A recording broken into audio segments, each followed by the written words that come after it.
हमारे चैनल को सब्सक्राइब करना ना भूलें और बेल आइकन को ज़रूर प्रेस करें ताकि अगली वीडियो आप तक आसानी से पहुंचे।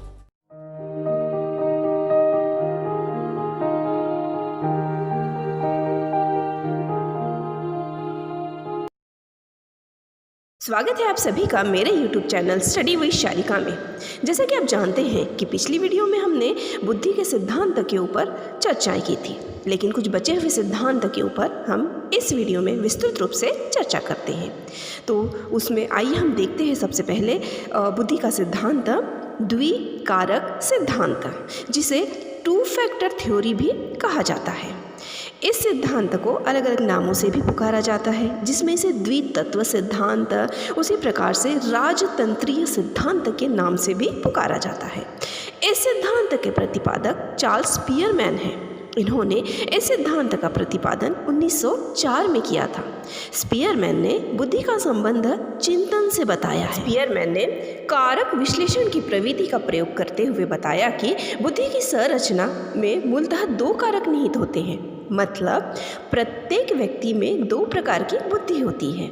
मतलब बुद्धि जो होती है वह दो कारकों से मिलकर बनी होती है। इसी के आधार पर उन्होंने बुद्धि के दो कारक बताए, जिसमें सबसे पहला कारक उन्होंने सामान्य कारक बताया, जिसे उन्होंने जनरल फैक्टर और जी फैक्टर करके पुकारा। तो दूसरा कारक उन्होंने विशिष्ट कारक बताया, जिसे उन्होंने स्पेसिफिक फैक्टर्स या एस फैक्टर नाम दिया। स्पीयरमैन का ये कहना था कि प्रत्येक प्रकार की क्रिया में एक सामान्य तत्व होता है जो सभी बौद्धिक क्रियाओं में विद्यमान रहता है, और एक विशिष्ट तत्व होता है जो कि सभी क्रियाओं में विद्यमान नहीं होता है।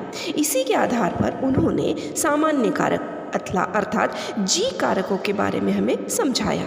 उनका कहना था कि जी कारक से तात्पर्य वह होता है कि हर मानसिक कार्य करने की एक सामान्य क्षमता होती है। यह क्षमता सभी व्यक्तियों में भिन्न भिन्न मात्रा में उपस्थित होती है। जी कारक को स्पीयरमैन ने मानसिक ऊर्जा की भी संज्ञा दी। उन्होंने कहा कि व्यक्ति में जी कारक जितना अधिक होगा, वह व्यक्ति उतना ही अधिक सभी तरह के मानसिक कार्य करने में प्रवीण होगा।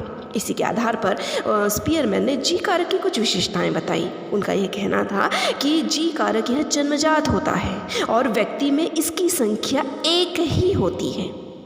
दो नंबर पे उन्होंने बताया कि अधिगम एवं प्रशिक्षण के द्वारा इसको हम बदल नहीं सकते हैं। 3 नंबर पे उन्होंने बताया कि जीवन में सफलता या असफलता के लिए जी कारक ही जिम्मेदार होता है। इसी प्रकार से उन्होंने विशिष्ट कारक मतलब एस फैक्टर के बारे में भी हमें बताया, जिसमें उन्होंने ये कहा कि प्रत्येक मानसिक कार्य को करने के लिए कुछ विशिष्ट योग्यताओं की ज़रूरत पड़ती है, क्योंकि हर मानसिक कार्य यह एक दूसरे से अलग होता है। इसे ही उन्होंने विशिष्ट कारक या एस फैक्टर कहा है। आगे चलकर वे कहते हैं कि एस कारक का स्वरूप परिवर्तनशील होता है। एक मानसिक कार्य में एक तरह के एस कारक की आवश्यकता होती है, तो दूसरे तरह के मानसिक कार्य में दूसरी तरह के एस कारक की आवश्यकता होती है। इसके अलावा वे यह भी कहते हैं कि व्यक्ति में किसी एस कारक की मात्रा अधिक हो सकती है, तो किसी दूसरे व्यक्ति में एस कारक की मात्रा कम हो सकती है। उनका यह भी कहना है कि व्यक्ति के प्रशिक्षण पूर्व अनुभूतियाँ पर एस कारक का प्रभाव पड़ता है। इसी के आधार पर स्पीयरमैन ने एस कारक की कुछ विशेषताएं बताई है। उनका यह मानना है कि एस कारक यह वातावरण से अर्जित होता है तथा व्यक्ति में कई एस कारक हो सकते हैं। दूसरी विशेषता उन्होंने बताई, अधिगम एवं प्रशिक्षण के द्वारा इसको हम बस आसानी से बदल सकते हैं। तो तीसरा उन्होंने बताया कि एस कारक एक व्यक्ति में कई हो सकते हैं। उपर्युक्त विश्लेषण से यह स्पष्ट होता है कि स्पीयरमैन का यह मानना था कि जो जी होता है, जी फैक्टर होता है, वो राजा के समान कार्य करता है, और जो एस फैक्टर होता है वो प्रजातंत्र के रूप में कार्य करता है। इसीलिए इसी आधार पर स्पीयरमैन ने इस सिद्धांत को राजतंत्रीय सिद्धांत के नाम से पुकारा था। स्पीयरमैन ने यह भी कहा कि प्रत्येक बौद्धिक कार्य में जी कारक तथा एस कारक दोनों ही सम्मिलित होते हैं। इन दोनों कारकों में से जी कारक को अधिक महत्वपूर्ण माना गया है। उनका यह कहना था कि जी कारक की मात्रा कम होने पर व्यक्ति को किसी बौद्धिक कार्य को करने में सफलता नहीं मिलती है। इसी आधार पर उन्होंने एक सूत्र भी बताया जिसमें उन्होंने बुद्धि is equal G plus S और ब्रैकेट में S1, S2, S3, S4 ऐसा उन्होंने फार्मूला दिया, क्योंकि उन्होंने ऊपर ही कहा है कि एक व्यक्ति में कई प्रकार के एस फैक्टर हो सकते हैं।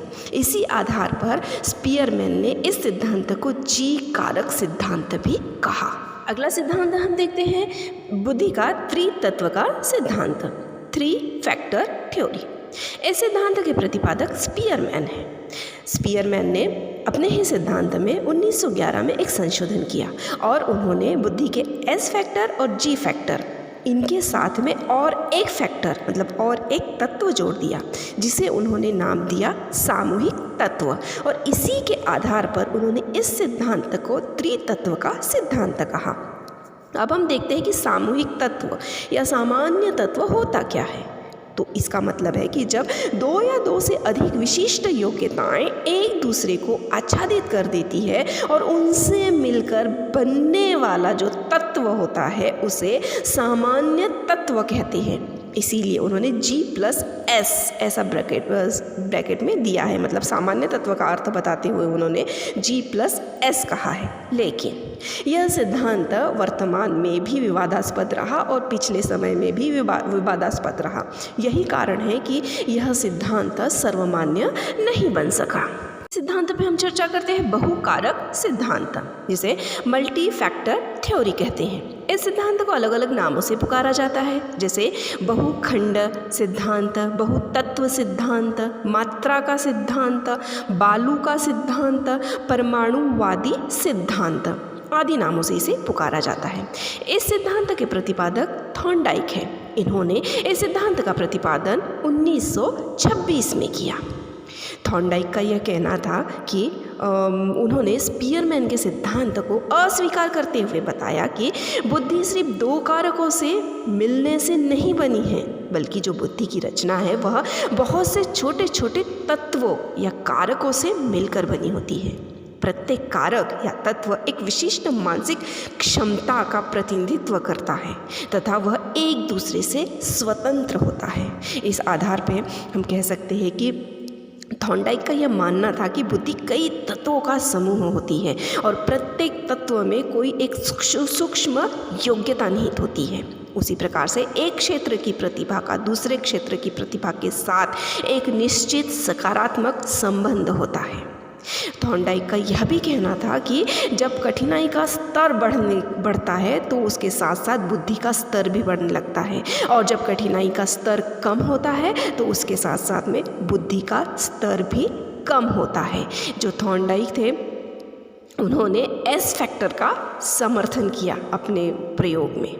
अगला सिद्धांत हम देखते हैं समूह कारक सिद्धांत, जिसे ग्रुप फैक्टर थ्योरी कहते हैं। इस सिद्धांत को अलग अलग नामों से पुकारा जाता है, जैसे संघ सत्तात्मक सिद्धांत, समूह तत्व का सिद्धांत। इस सिद्धांत के प्रतिपादक डॉक्टर H.L. थर्स्टन हैं। उन्होंने इस सिद्धांत का प्रतिपादन सन 1938 में किया। थर्स्टन ने बुद्धि की व्याख्या करने के लिए कई कारकों को आधार माना। थर्स्टन ने स्पीयरमैन के द्वितत्व सिद्धांत को अस्वीकार किया, क्योंकि उनका कहना था कि बुद्धि की व्याख्या करने के लिए कई कारक कारणीभूत होते हैं, न कि सिर्फ 1 या 2 कारकों से मिलकर बुद्धि बनती है। थर्स्टन ने अपनी पुस्तक प्राइमरी मेंटल एबिलिटी में बुद्धि के तत्व 13 बताए थे, मतलब 13 तत्वों का समूह बताया था, लेकिन वर्तमान में केवल उसमें से 7 तत्वों को ही महत्वपूर्ण माना गया है। थर्स्टन ने कहा कि जो बुद्धि होती है, बुद्धि में मानसिक क्षमताओं के कई समूह होते हैं, जिनमें हर समूह का अपना एक प्रधान कारक होता है। ऐसे प्रधान कारक एक दूसरे से स्वतंत्र होते हैं, लेकिन किसी एक प्रधान कारक के अंतर्गत आने वाली सभी मानसिक क्षमताओं से वह सहसंबंधित होते हैं। इसी के आधार पर थर्स्टन ने 7 प्रधान क्षमताओं के बारे में बताया है। इन 7 प्रधान मानसिक क्षमताओं को मापने के लिए उन्होंने एक परीक्षण माला बनाई थी, जिसका नाम उन्होंने रखा प्रधान मानसिक क्षमताओं का परीक्षण। Test of primary mental abilities. इन सातों तत्वों के प्रधान क्षमताओं के आधार पर ही हम बुद्धि की व्याख्या कर सकते हैं, ऐसा थर्स्टन ने कहा है। अब देखते हैं हम कि वह 7 क्षमताएं जो थर्स्टन ने बताई है वह कौन कौन सी हैं, जिसमें उन्होंने सबसे पहली क्षमता को नाम दिया शाब्दिक अर्थ क्षमता, वर्बल मीनिंग एबिलिटी, जिसे उन्होंने वी करके पुकारा। इसमें उनका कहना था कि शब्दों तथा वाक्यों के अर्थ समझने की क्षमता को शाब्दिक अर्थ क्षमता कहते हैं। उसके बाद दूसरा उन्होंने बताया स्मृति क्षमता, मेमोरी एबिलिटी, जिसे उन्होंने एम करके पुकारा। इनमें उसने बताया कि किसी विषय, पाठ या घटना को जल्दी से जल्दी याद कर लेने की जो क्षमता होती है वह स्मृति क्षमता कहलाती है।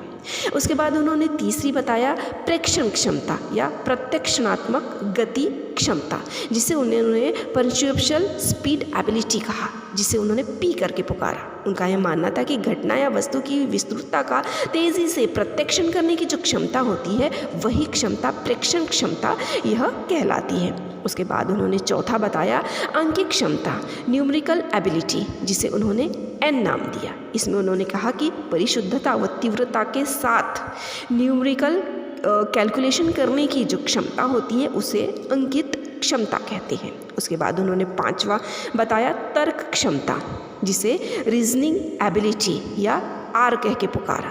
इसमें कहा कि वाक्यों के समूह या अक्षरों के समूह में जो छिपे नियम की खोज करने की क्षमता होती है वही तर्क क्षमता होती है। उसके बाद उन्होंने छठी क्षमता बताई शब्द प्रवाह क्षमता, वर्ड फ्लुएंसी एबिलिटी, जिसे उन्होंने डब्ल्यू कहा। उसमें उन्होंने बताया कि दिए गए शब्दों से असंबंधित या अलग शब्दों को सोचने की जो क्षमता हमें नीड होती है वही होती है शब्द प्रवाह क्षमता। उसके बाद उन्होंने अगली बताई दैक्षित क्षमता या पर्यवेक्षणात्मक शक्ति, जिसे उन्होंने सुपरवाइजिंग एबिलिटी मतलब एस करके पुकारा। उनका यह कहना था कि किसी दिए गए स्थान में काल्पनिक रूप से वस्तुओं के परिचालन या मैनिपुलेट करने की जो क्षमता होती है वही क्षमता दैशिक क्षमता कही जाती है। इसी के आधार पर उनका याद कर सकते हैं हम सूत्र या सातों क्षमताएं, जैसे V + M + P + N + R + W + S = intelligence. इसी के आधार पर एक कैली थे, उन्होंने भी अपने जो समूह कारक सिद्धांत का प्रतिपादन किया था। उन्होंने अपनी पुस्तक cross road in the mind of man इसमें बुद्धि के 9 तत्वों का समूह बताया है। इसके बाद के सिद्धांतों के ऊपर हम अगली वीडियो में चर्चा करेंगे। उम्मीद करती हूँ आपको मेरी यह वीडियो अच्छी लगी होगी। हमारे चैनल को सब्सक्राइब करना ना भूलें और बेल आइकन को ज़रूर प्रेस करें ताकि अगली वीडियो आप तक आसानी से पहुँचे। धन्यवाद।